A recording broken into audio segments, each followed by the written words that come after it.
Welcome to the How to Scale Commercial Real Estate Show.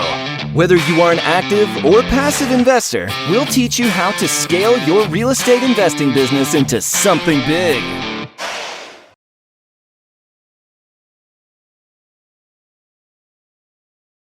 Hey, Bryan, welcome to the show. Thank you. How are you doing today? It's great. I'm doing great, man. It's always good. Always good. I know you're in the state of Tennessee today, so we'll claim you as a Tennessean here today. So that's great. Always good to have fellow Tennesseans on the show.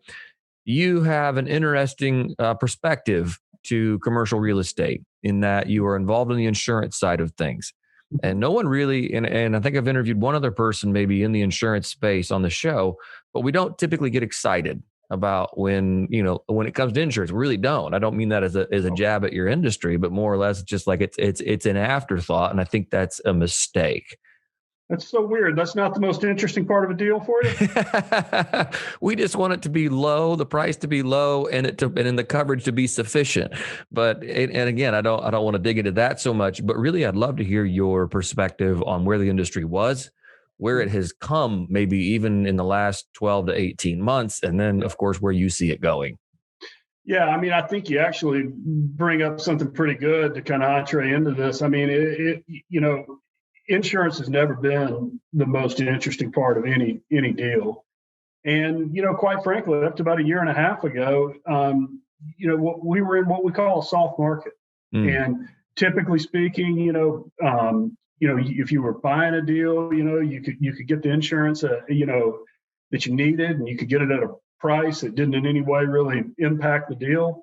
And we had been in that market for years. And then, if you owned a portfolio, you were seeing a lot of your renewals either, go down a lot of years and which, never makes anybody unhappy. And then we went through a period where they were kind of flat, and that wasn't the end of the world. And then all of a sudden, about a year and a half ago, we started kind of entering a different world, which is where we find ourselves today, and, I've talked many times to people about kind of what's occurred, over the last year and a half. And I mean, you can't not take into account everything that's going on in our world right now, the turmoil with COVID, the turmoil and the financial markets, not knowing exactly where those are going to head, or, if you're talking about multifamily, the habitational space, what's going to happen with a lot of the, potential, inability to evict tenants and all that sort of stuff has impacted the market. But truthfully, the market was heading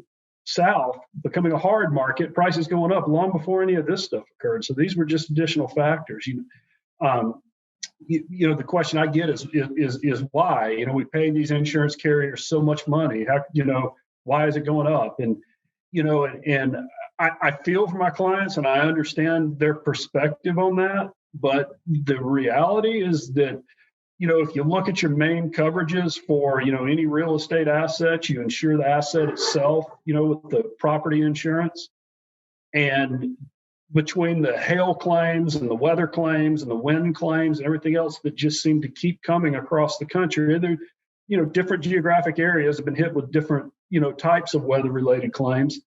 The weather-related claims have really impacted the property insurance industry. They were been losing money for a while. They were even losing money some there when we were in a soft market. I think they just felt like maybe conditions would improve, but they really haven't.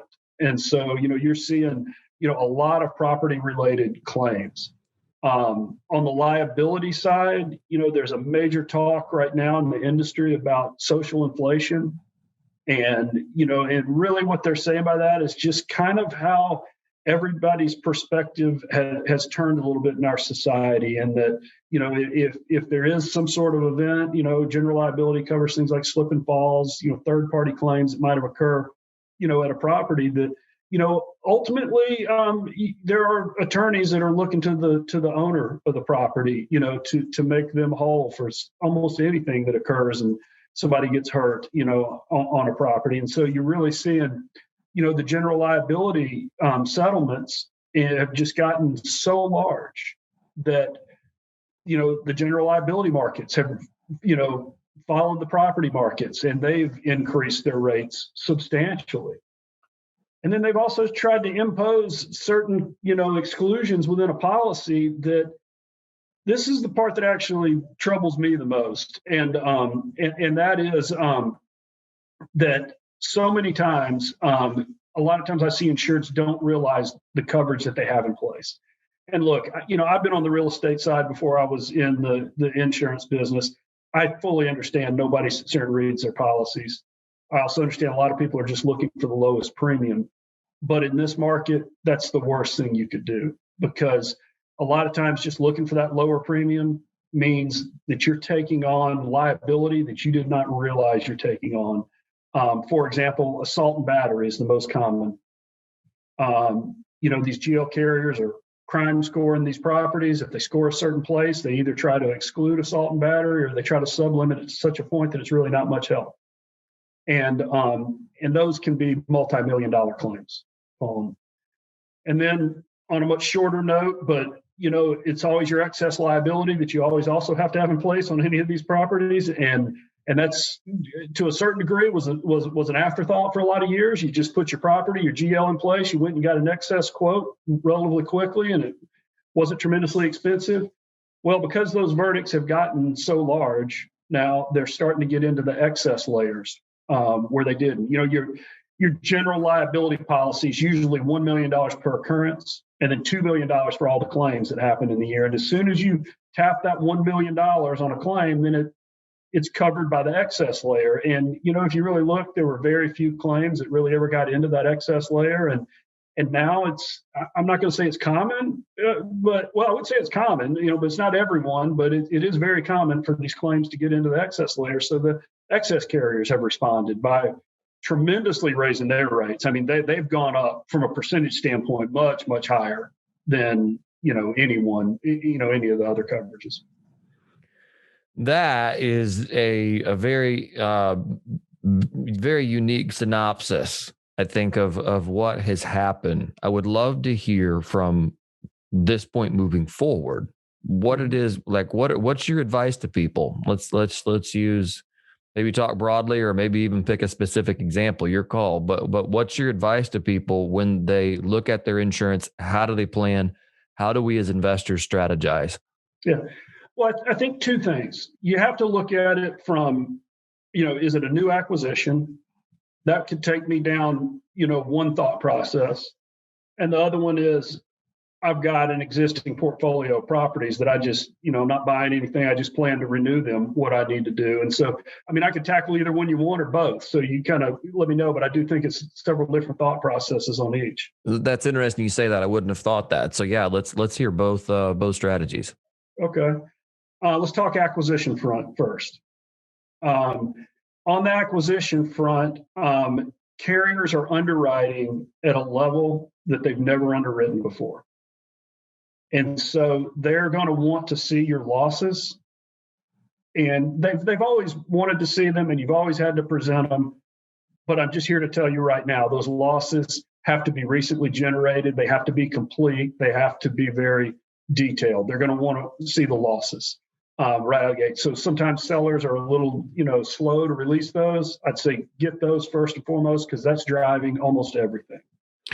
Second of all, a lot of times some of these deals that look great on paper, you need to possibly take a step away from and really kind of almost become an insurance underwriter and look at them. If they're in a sketchy area or something like that, I can assure you that, the insurance underwriters are going to be looking at that, and they're going to be factoring it in.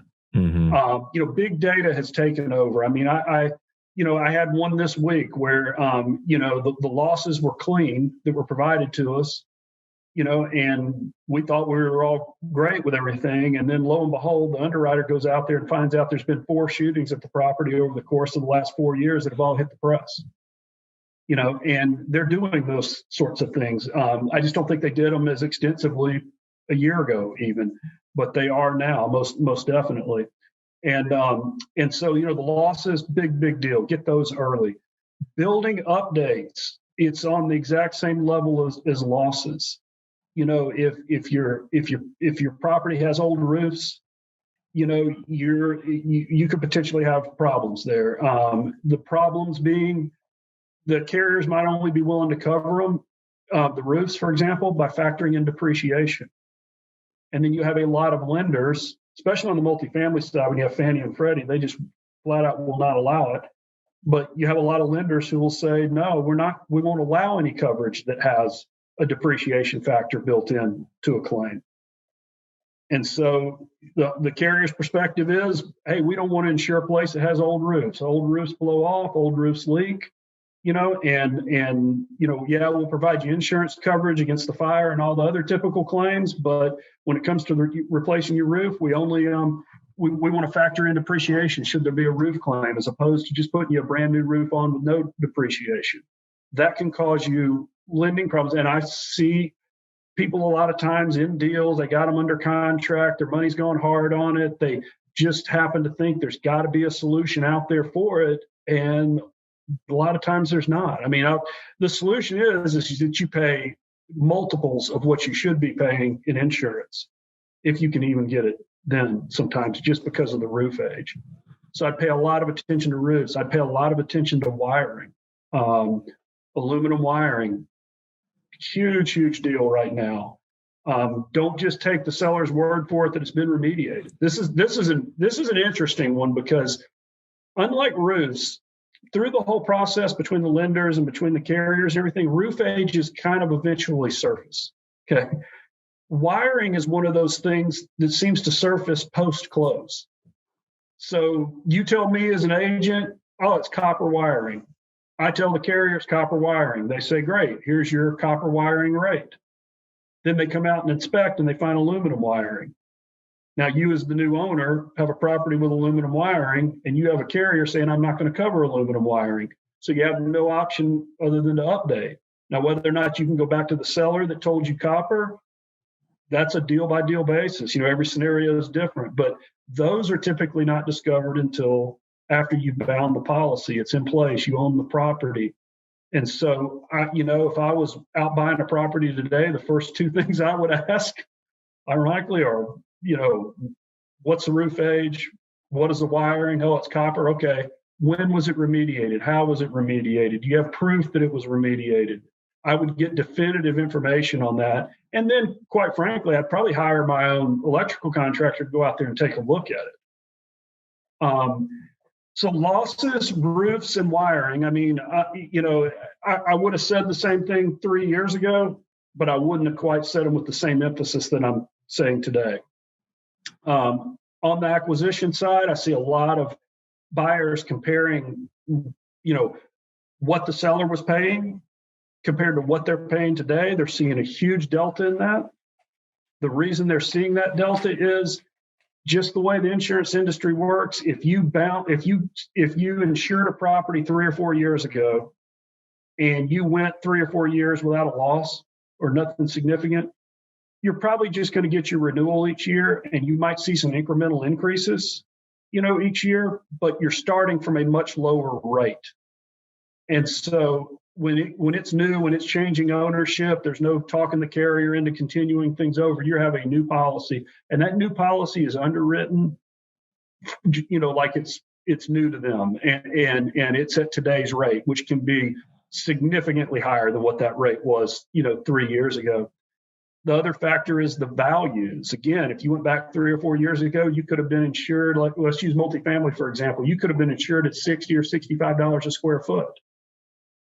Fannie, Freddie, most carriers are seeking anywhere from $90 to $100 a foot. So your insurance premium is the rate times the value. So if the value goes up by 30 or 40%, that's a 30, 40% increase just on values. But if the rate and value each go up by 30 or 40%, I wish I was better at math to say exactly what that is, but you get it. It can be a significant increase. And so when you're sitting there comparing, like, oh, he only paid however much, on this thing over the past couple of years, I understand how that analysis has been used in the past. It's just not applicable in today's environment in any way. That's a lot to think about. Yeah, I hope I'm not throwing too much out there or getting too far in the weeds, but there's a lot going on right now. No, I think this is great. You're giving us exactly what we want to hear, which is what do we do and how do we plan for this? I want to rewind the tape a little bit here. You had made a comment here that I hadn't thought about, and it was something about not liability claims. This is what editing's for, so I apologize. We're taking a break here, but this will all get cut out. It was to the point of domestic violence and assault and battery. Yeah. Assault and battery. That's what it was. Assault and battery. Walk us through. I kind of want to rewind the tape here and walk us through what assault and battery or how does that affect? How does the fact that two people aren't getting along affect us as the property owner? Sure. In all cases, okay, that I've seen, and I hate to say I saw this other day, but on Friday I'm going to be on a call regarding assault and battery that occurred a month and a half ago, and when it happened, I advised my clients. I said this will be a lawsuit, and they said I hope not. And I said, I promise you there will be. And they said, why are you saying that? Which is going to come, we'll kind of touch on assault and battery now. When there is a fight or there is gunplay, knife play, anything occurs between two tenants, between a property manager and a tenant, between even people trespassing on the property that occurs on your property, and somebody's injured. I mean, key thing there, somebody being injured. I will say that most of the time, especially if it's significant, and it's significant all the time, you're going to ultimately see a lawsuit as the owner of that property. And if you don't have assault and battery coverage, if it's excluded in your policy, specifically excluded in your policy, then the second that claim gets sent to the carrier and it says, John Jane Doe was shot on your property, beat up on your property, the carrier immediately looks for assault and battery coverage. And if it's excluded, then you get a denial of claim on that. And that means that you are going to have to go at your defense and ultimate verdict on this completely on your own. My largest claim right now is an assault and battery, and let's just say it's in the millions, multi millions. It's very large, and ironically, you're going to see. I mean, it's funny if you have a property manager. This is what's a very interesting aspect of it to me. If you have a property manager that's managing the property, the way most property management agreements read is that the owner's policies are primary, they're going to pay first. And the property managers always have pretty much the same coverage in the background. It's almost like a contingent, GL, it's almost like a backup GL. They require you as the owner to have it, you as the owner require them to have it. But per the contract, the owner pays first, right? In every one of these lawsuits, they name the owner and the property manager. So do you know how many property managers are out there right now that their owners are sitting there with an assault and battery exclusion, either because they couldn't get assault and battery coverage or because it was so expensive that they just opted out and figured, well, assault and battery, what is it? They don't really understand what it is. Okay. It's anything. If the police are called, if it hits the paper, and almost guaranteed the lawsuit's coming. Right. And I know we live in an environment where, I don't know how to say this besides that people are always looking to make a buck off somebody else. And so I guess how do these typically resolve other than going to, what are you seeing that these policies are ending up being paid out quite a bit? Oh yeah. Wow. Yeah, because a lot of it depends upon where the suit is filed, but if it's in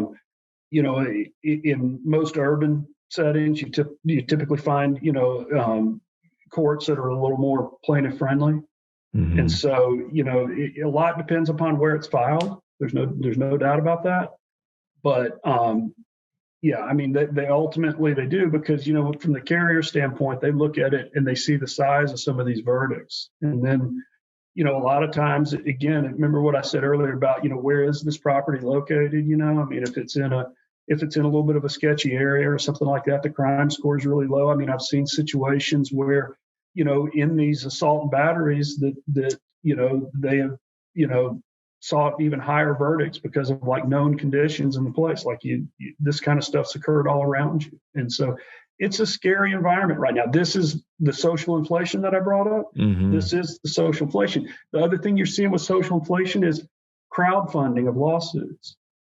Somebody got hurt on a property, and somebody goes on social media and talks about it. I mean, it might be very legit. I'm not making out like these are frivolous claims or anything like that, but it's just the factual nature right now of our world is that, a lot of times you will see people go be funded by strangers, by whoever, who've just gone out to fund these, or worse yet, it gets, it gets played around social media, what happened, and it's sometimes tough as an owner to really combat that, in any way before it's already out there. And so, there's just a lot of factors like that are going on that are taking the liability markets and the property markets and really, making it very difficult. I mean, I will never sit here and defend carriers. I understand their place and understand what they really, do for our industry.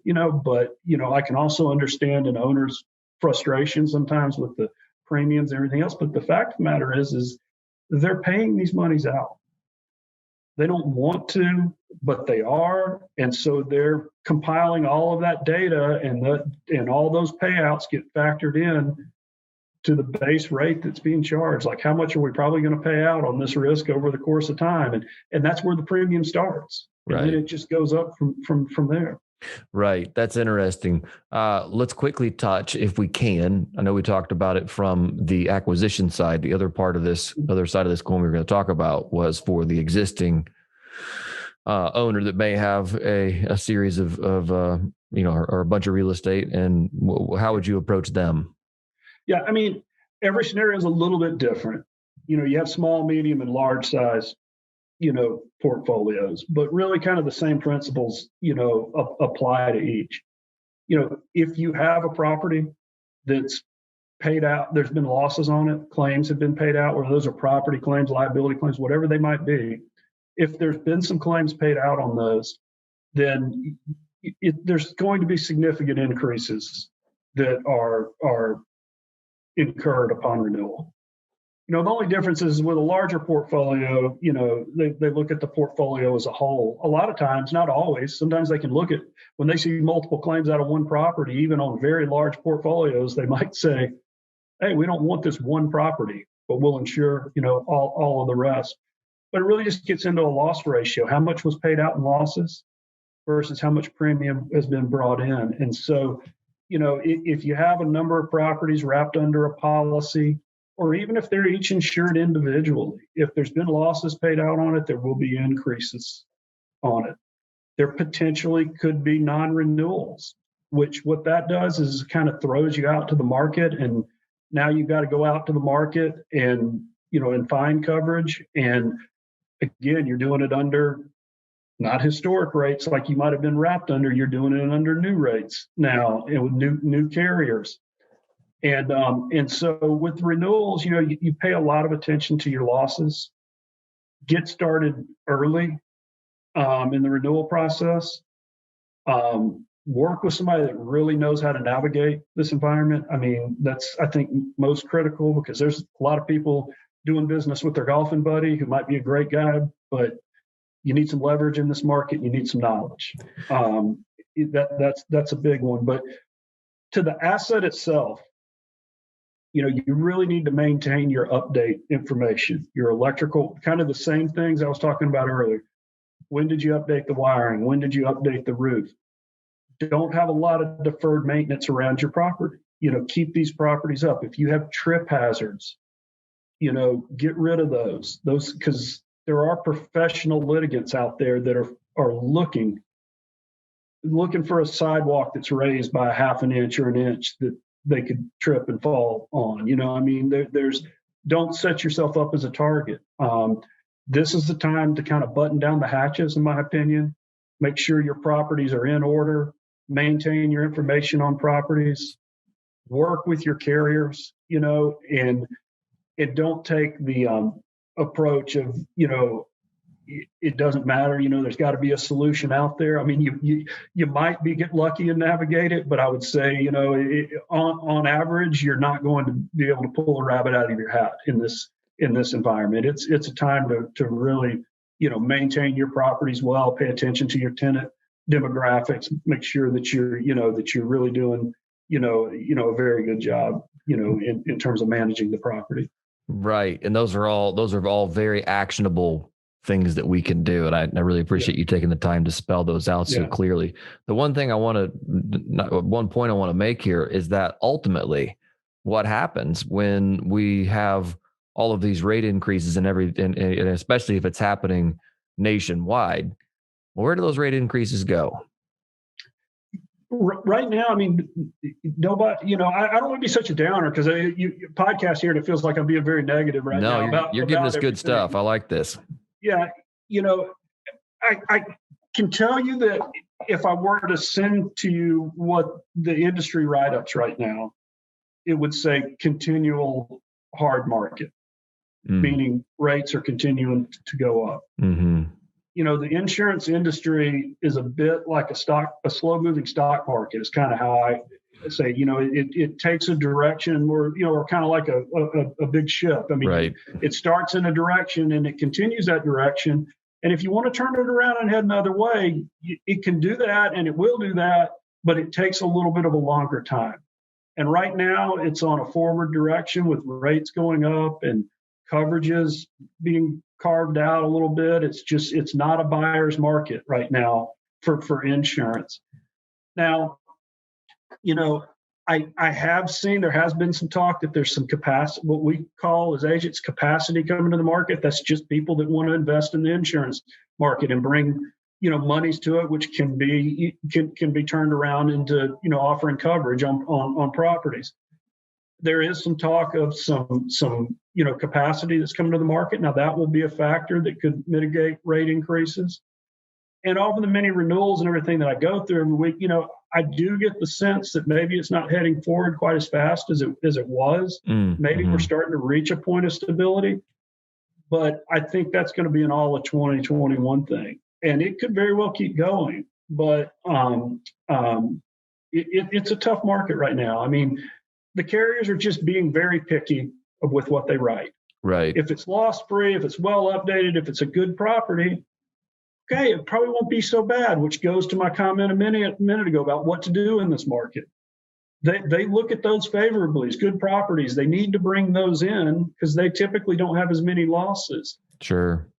But if it is an older property that's not maintained, that's had losses, that's a little tougher of a situation. Right. That's interesting. Let's jump here into the final four, Bryan, if we can. If you were giving one piece of advice to someone seeking insurance, say we're buying a new building or, we've got a new acquisition coming on, what would that one piece of advice be?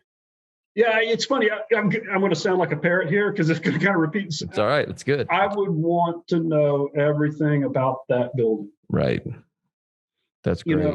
And again, it's the losses, it's the wiring, it's the roof age, it's all of that stuff because those are always the factors that end up skewing a deal. And, you haven't paid more for insurance than you think that you should on it, or the insurance cost being so high that it kills the deal. I would definitely crime score the property. I mean, anybody can get online and there's a lot of crime score services and just see, what's going on. I mean, all those do is they basically just compile police reports in the area and they give you an idea of from a ratio standpoint, how much crime's occurring in the area. Take a look at that because that's what the underwriters are looking at. And so, I mean, in every underwriter that I deal with, I'd crime score the properties and see what I'm dealing with here. And hey, I understand that there's opportunities in those markets too, but I'm not saying that those aren't properties to buy, but I think you have to be realistic from an insurance side of what you might be dealing with. Right. And then you got to have the right coverage in place again, that gets to the assault and battery. You don't want to go acquire a property in a bad neighborhood and not have assault and battery coverage. Right. My goodness. Yeah. There's a lot of things to think about. And I think having someone like yourself in our corner that can really point us in the right direction. I mean, even as broad of a stroke there, or as much as you've told us today, even so at the end of this, I'm a little bit going, my gosh, the next time I get into something big, I'm just going to call Bryan and say, Bryan, what do we do? Because because this is, I mean, it's something that it's just something I don't think we've talked enough about. And I think it's rearing its ugly head in the industry and people are feeling the pain of it. So that's really interesting. What is one thing that you are currently doing to stay on top of your game? I am paying more attention. It's probably why I've probably gone way over on time this. I'm paying more attention than I ever have as to what's going on in the market. And I'm having to do far more than I ever have just in terms of managing renewals. And what I mean by that is a lot of times most of the work has been historically on the front end, getting these properties written, getting them insured, and absolutely want to negotiate the renewals as hard as you can. But most of the time, the incumbent carriers wanted to stay on it and they work with you, and it wasn't nearly as much work. And now it's like every renewal is like a brand new deal. Wow. You're having to look at a bunch of different carriers, a bunch of different options, deal with new terms that might be imposed, and so that's how I'm really trying to stay on top of my game is to protect my existing clients as best I can. I mean, people have had faith in me to ever take a leap of faith and to do business with me. And everybody's good when, in good times, right? Sure. When everybody's making money. It's you figure out who's really good in times like these, and I wish I could tell you I'm always delivering great news, but there's been a lot of hard conversations over the course of the last year. But if you really, I've stayed on top by really buckling down and just going to extremes with all of my clients to make sure that they're getting all the effort they should for their renewal. Right. No, that's great. That's great. When it comes to giving back, what's one thing you're doing to make the world a better place? Well, I think like anybody, I could definitely be doing more. I mean, there's I always feel that way and everything. But involved with my church. I mean, it is pretty much the biggest thing. I have 3 young kids, and that takes up a lot of my time. But when I do have some time, they all play sports, and so. But when I do have some time, try to give back, through my church, which we're pretty active with. It's been a great thing for our family. That's great. Bryan, if our listeners want to get in touch with you, how do we do that? Yeah, I'm going to give both my phone here and my email address. My phone, I can be reached at 321-303-2840. And if you'd like to reach me via email, it's B Shimeall. I'll spell it here in a second, but it's bshimeall@tbmins.com. So it's B as in boy, B SHIMEALL